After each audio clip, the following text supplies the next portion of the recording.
Hello everyone, Adam from NoobFeed.com here, and Doom Eternal is an excellent game. Those who love the first game will find a lot of enjoyment here as well, with a 10-hour campaign depending on your skill level, full of collectibles, some optional combat challenges, and master rank stages. Unlike the 2016 title, its software provided a much more narrative-focused adventure this time around. The focus remains on the high-speed combat and mobility system that players really love, as you kill waves of demons and remove hell's influence over humanity, but there's more detail put into the game's lore this time around, with more cutscenes than the previous game.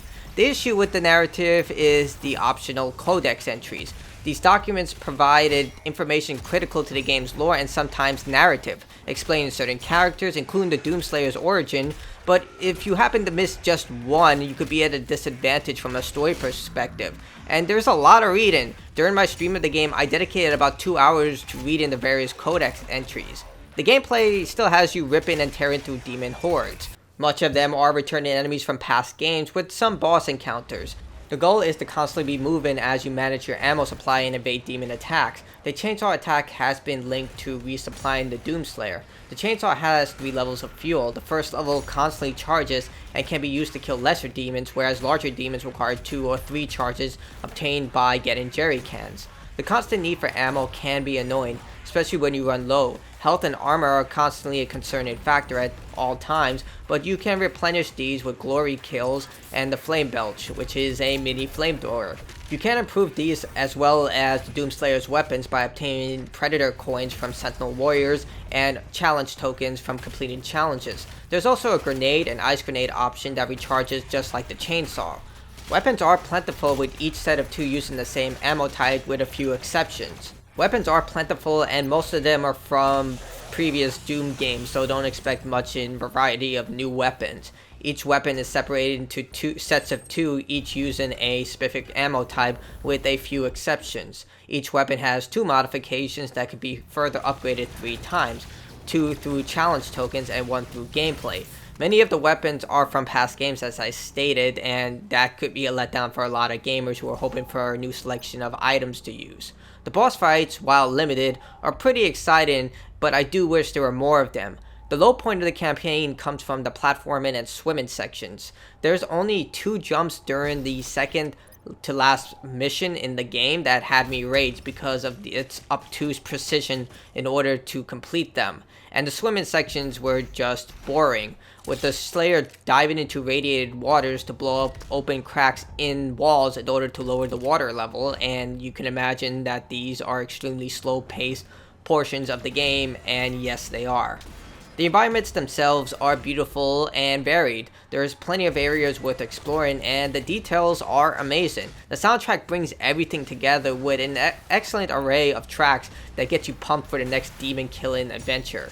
Perhaps the biggest improvement are the enemy weak points and the map. Now the Slayer can target specific enemy weak points to reduce the offensive capabilities of certain demons. Also, the demons lose a large portion of their flesh the more you attack them, which I think is fantastic. The map has been greatly improved from the 2016 game. Now you can actually use it to navigate the environment and locate hidden items that can be placed in the Doomslayer's Fortress of Doom, which is similar to Superman's Fortress of Solitude, I'm just saying, which is incredible because you can go around this huge base and look at all the various collectibles you have obtained throughout your adventure. I also like exploring the base. It is absolutely amazing. Now we come to the low point of the entire game, the multiplayer. Currently, it only has 1 mode, battle mode, and it's average. The mode has 3 players, 1 as the Doomslayer and 2 as demons battling it out. Demon players can pick from 5 demons, and the Doomslayer gets almost every weapon, with the exception of 2 weapons I can't say because of story progression. At the end of each round, both sides pick a buff, and the first to 3 victories win. The issue with this mode is that it is super unbalanced. Demon players almost always win, since they can respawn every 30 seconds and can spawn extremely powerful adds that end up cornering the Slayer player and making short work of him. Most teams simply choose the Marauder class and charge the Slayer, but the Doomslayer can heal himself by killing targets with glory kills or with the chainsaw, but the demons can also do that with a specific ability. And worst of all is that the Doomslayer doesn't have access to any mods for its weapons or special perks. During my time with the multiplayer, most players would quit as the Slayer before the match even begins. And no, there are no other multiplayer options, which is bizarre. And if you're going to play as the Slayer, you're going to get into a match very quick, but playing as a demon can take up to a minute and a half, which doesn't seem like a long time, but in comparison, it takes about 20 seconds to get into a match as the Slayer, so you can see that a lot of people prefer to play as the demon.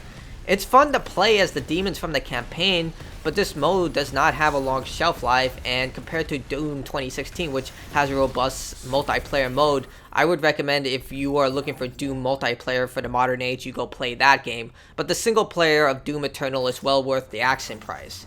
If you're going to get Doom Eternal, get it for the single player. Do not get it for the multiplayer. So those are my short impressions for Doom Eternal.